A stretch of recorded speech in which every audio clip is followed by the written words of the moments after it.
What's a subtle sign that someone had a rough childhood? I remember going to summer camp as a kid and meeting Milo. Milo was big on attention seeking and validation, and would take food from the cafeteria back to his bunk, like eggs and toast. I remember thinking he was just weird, but I think looking back and knowing what I know now, he was probably being neglected at home. Thin as a rail and probably malnourished, so he wanted as much food as he could get, and just wanted someone to acknowledge him. Pretty sad stuff. From the horse's mouth. People-pleasing behaviors. Class clown. Always agrees. Overcompensating with laughter during conversation, in an attempt to appease others. Self-isolating. Stops contacting friends for seemingly no reason, due to feelings of inferiority, worthlessness. No motivation to make anything of themselves, believing they would only fail anyway. Allows themselves to be bullied, usually hangs out with date abusive people. Conspiracy theorist. Can't live without a sense of impending doom, will unconsciously find one. Extremely nervous when doing new things in front of others. So mature for their age equals didn't get to be a kid teen.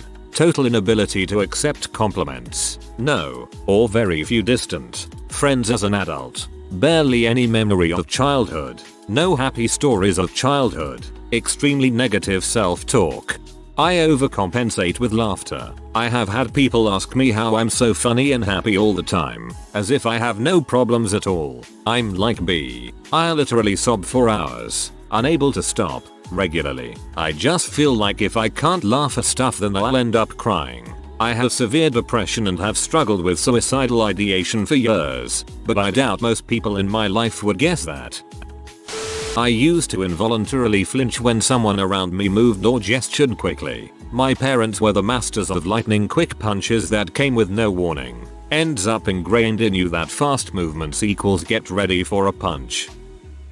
Haphophobia, or the fear of being touched, is definitely one of them. Flinching at loud noises or quick movements. Wanting to be at work and doing good all the time. Inconsistent hobby practice, that is. Drawing, but only sometimes drawing, and then dismissing what you drew as not good enough.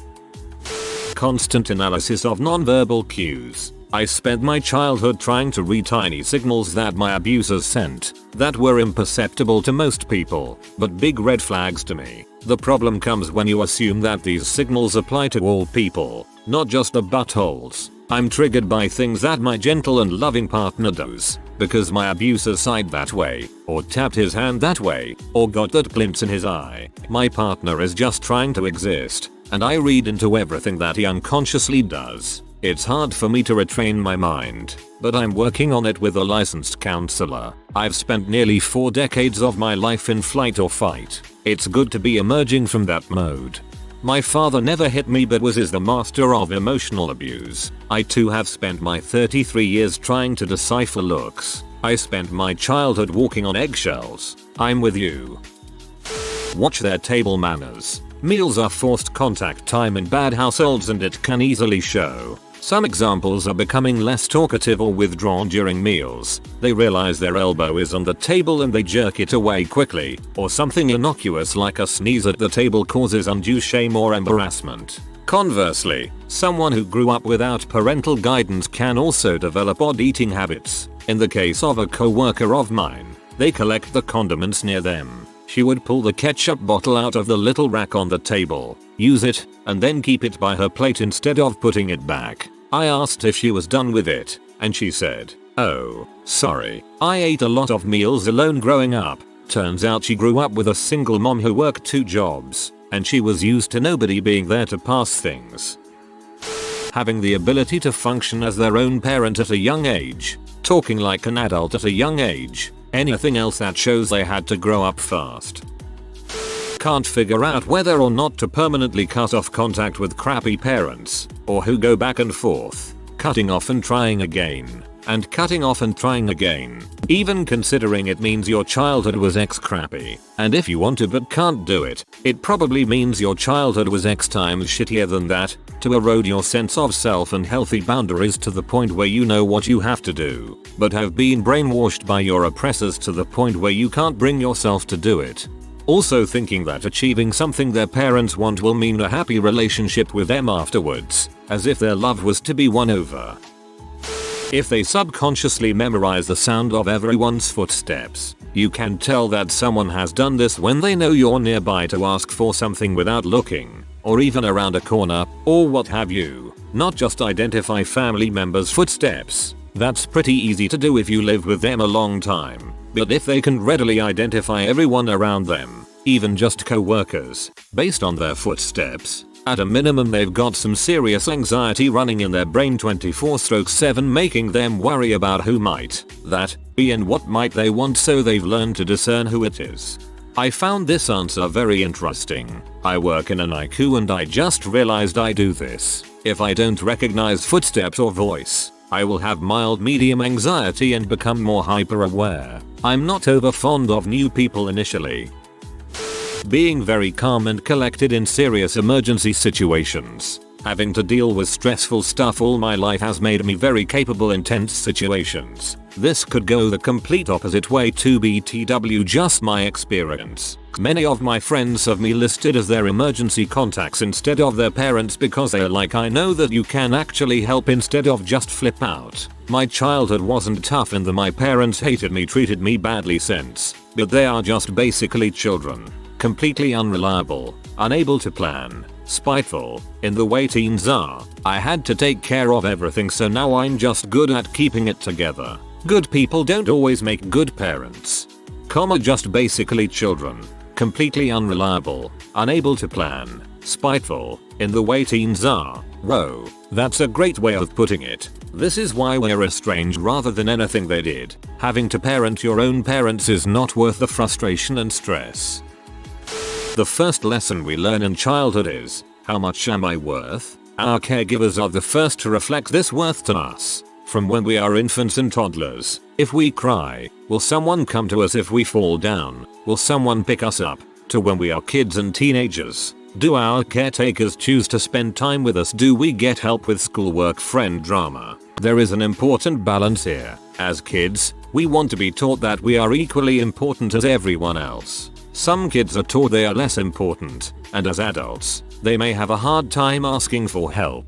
They think they are bothering someone when they have a problem. They may also prioritize the needs of others based on an underlying belief that other people are more important. Some kids are taught that they're more important than others, and therefore treat others poorly and have trouble learning empathy. They try to justify, in their own minds, why they are better, which can lead to some narcissistic type thinking behavior. Some kids are taught they are less important, and as adults, they may have a hard time asking for help. They think they are bothering someone when they have a problem. Well, this explains a lot. I also grew up being taught that I'm always fine and there's nothing wrong with me, despite having multiple things wrong with me. So I feel like that also factors into why I struggle to ask basic help. Boundary issues are common, but reactions still are an individual thing. What helps to keep in mind is the 4F model of trauma responses: fight, flight, fawn and freeze. When you notice somebody's reactions are easily categorized as one of those and it is a very persistent pattern, adverse childhood circumstances of some sort are a pretty safe bet. Insecurity. My psychology professor used to joke that psychology is the study of common sense. When someone is insecure, it is generally because they lacked security as a child. Parental love was typically conditional and varied depending on the caretaker's mood. The child becomes insecure due to love not being guaranteed. So to earn this basic need, they will go throughout life trying to solve social puzzles that don't exist. Solving imaginary puzzles all the time can prove to be fatiguing, so these individuals tend to isolate themselves.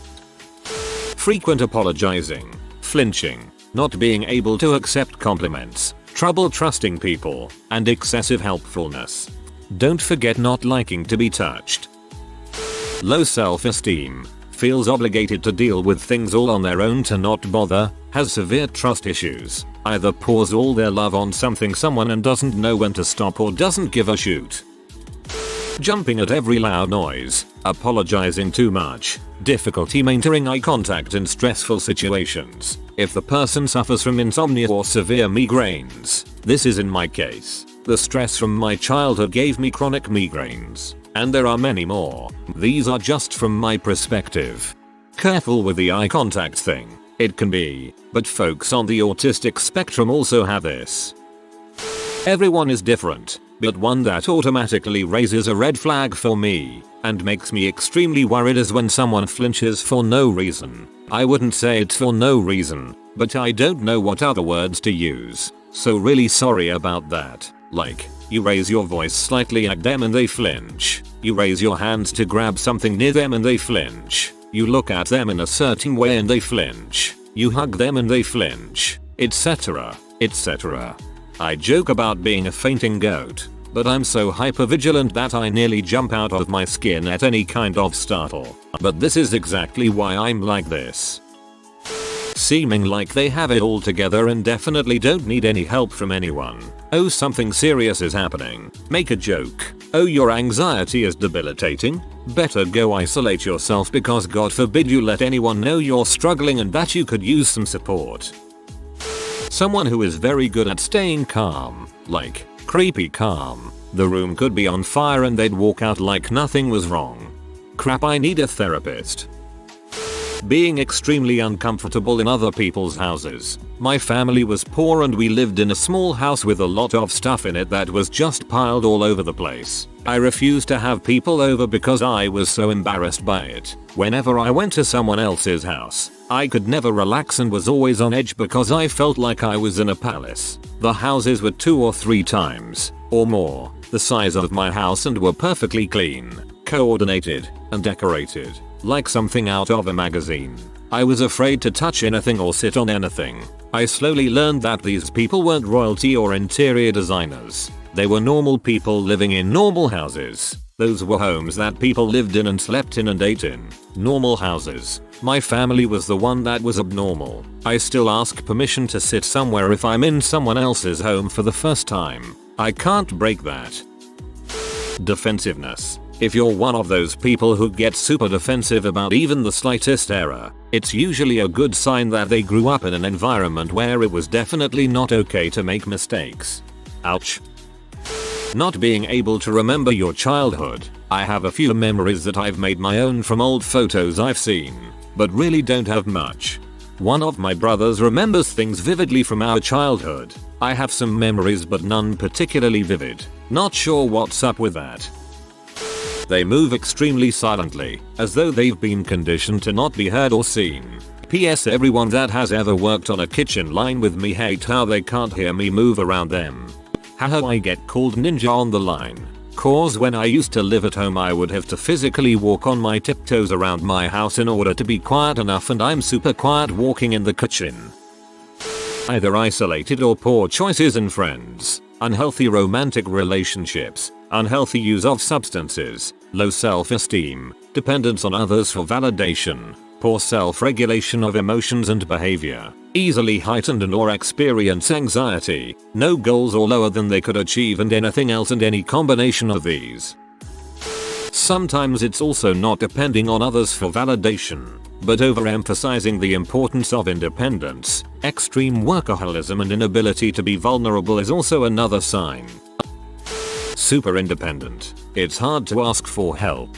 Don't complain about food, eat everything they're offered. Hard workers, respectful of adults, can become very upset over tiny things. Egg, dropping a phone and it cracks the screen. Pretty understanding of the outsiders at work, school. Compassionate, don't talk about their family. You never know how many siblings they have, etc. Hard-working perfectionist.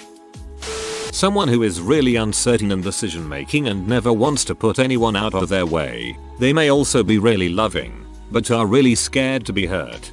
It's common practice to ask permission before writing my biography for me. Geez. Continual self-sabotage. Either staying in a terrible relationship or blowing up a perfectly good one. You kinda internalize the thought that you don't deserve good things, so you destroy them to justify your anxiety. The sad thing is, these people often don't even realize they're doing it. Your brain tries to externalize the bad things happening to you. You don't want to admit that it's your own fault. Well, one that I've noticed is flinching at sudden movements, asking permission to buy cheap things with their own money, hesitating to let people buy things for them, and then choosing an option you know they don't like because it's cheap.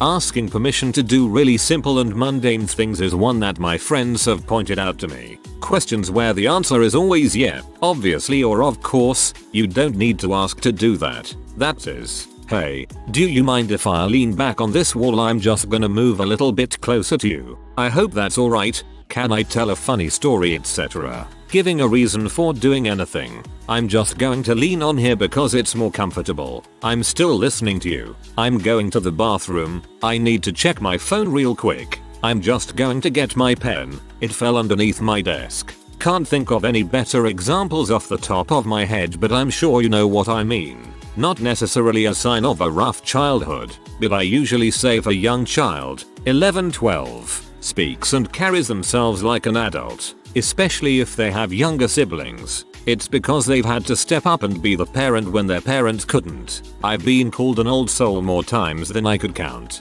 Like, it's the depression, actually, but thanks. Those are just ones that have been pointed out to me by friends and teachers. There's probably more, but I can't remember. ATM. It's early. Oh wow, why did this comment section make me cry? Feels weird to get called out on coping mechanisms. OMG, glad I'm not the only one. We're just trying our best. Sometimes they feel emotionally distant, like, you can talk to them just fine and it seems like they're being open to you, but it feels like they're emotionally untouchable, as if they have walls and barriers put up, but are trying to hide it. They'll either be apathetic or grandiose to hide how they might be hurting. This is just in my case. But maybe because showing vulnerability in their family would just be used as ammunition against them in the next argument. They might keep you at arm's length at first, but once you get to know them and really connect with them, they'll practically hold you above all things, as if you are an essential part of their lives. My now boyfriend always used to say jokes like, "Now you don't hurt me, it's way worse at home." But he had a look on his face after saying those type of jokes and knew a body saw it, I guess. So one night when we were on a call, I asked him if everything was alright and if those jokes were really a joke. He was quiet for 5 seconds and told me everything. After that I learned that some people knew but just ignored it. He was so relieved that someone could see his pain and was willing to talk about it. After 3-4 months after that, we were together and are still together. He is the nicest person I have ever met. Being extremely kind and over helps. Always trying to make sure you are treated perfectly. Sometimes it's the happy ones that have the roughest childhoods. Being really good with money is sometimes a sign that someone didn't grow up with much money and had to save to afford food and stuff. Being unable to draw boundaries. Apologizing constantly. Drawing their sense of worth from everyone around them. Displacing their emotional responsibility into their relationships. X. Miserable but don't want to acknowledge it, so they displace their frustration of what's happened to them onto friends. People pleasing. Avoiding touch. Can hint they didn't have enough good touch from their parents to balance out any bad touch. Perfectionism. Procrastination. Apologizing for things that are out of their control. Flinching at loud noises. Fidgeting. Needing validation. Low self-esteem. Getting visibly uncomfortable when family is mentioned. Either being the motherly friend or the chaotic friend. Mine was when I would say to my wife, "Our kids won't have an upbringing like mine, I want them to have the best." I thought most people thought like this, turns out nope. When my kids were little, my mum would say, "Why do you go the kids sports day and the school play they won't remember?" I turned and said, "Oh, I remember everyone you weren't there for, which was easy cause you only came once," and moaned about how long the carol service was because you wanted to go out and get pee. Sorry this is long-winded, I just needed to vent. Christ, imagine asking someone the equivalent of "Why do you care about your kids?" At least my mom thinks she was there for me, like in her made up version of my childhood. Sorry man, that blows. One day after my uncle spent long day patiently going on all these rides with me at a theme park with me, even the kiddie ones, I thanked him. He smiled and said, "No, thank you. I never got to do these things as a kid, and now I get to do it with you and not look like a weirdo." I find a lot of people with rough childhood really relish the chance to get back some of childhood that was taken from them. When they talk about crap like it's normal. Seriously, it took me 9 years to realize how messed up our conversations were in primary. Hoarding.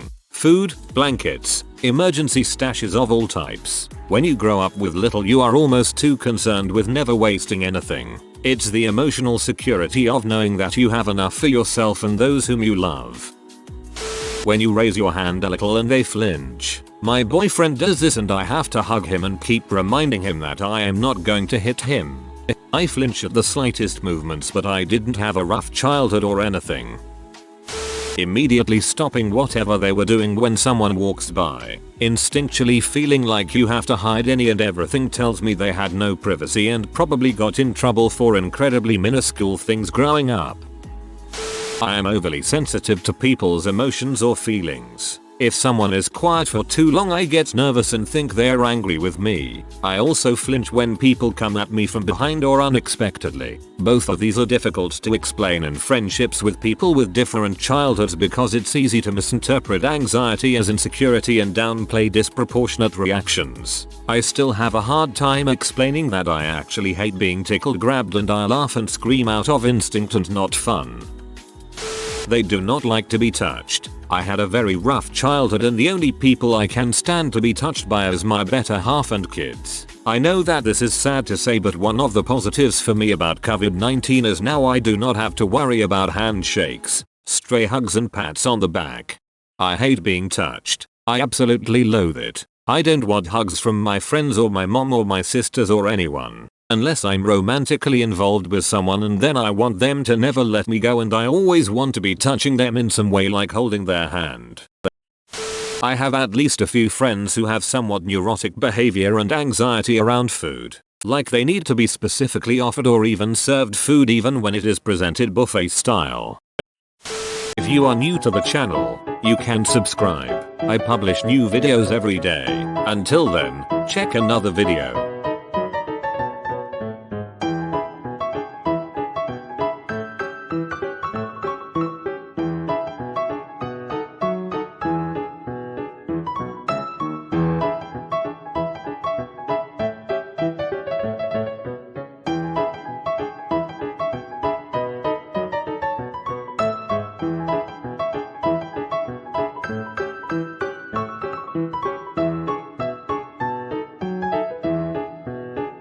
Bye for now.